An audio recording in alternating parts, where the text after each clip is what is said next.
நெல்லுக்கு பாயறத கொஞ்சம் புல்லுக்கும் பாயட்டுமே அப்படிங்கிற ஒரு பழமொழி.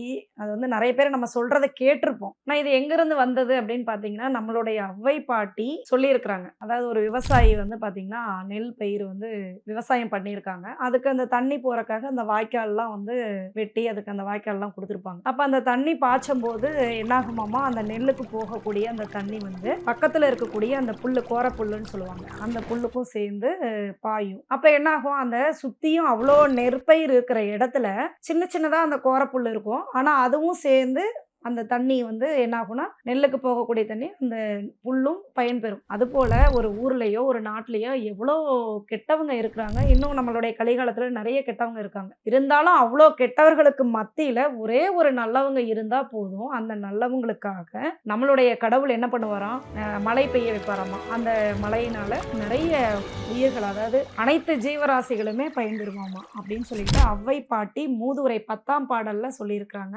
நெல்லுக்கு இறைத்த நீர் வாய்க்கால் வழி ஓடி புல்லுக்கும் பொசியுமாம், தொல்லுலகில் நல்லார் ஒருவர் உளரேல் அவர் பொருட்டு எல்லார்க்கும் பெய்யும் மழை. வணக்கம்.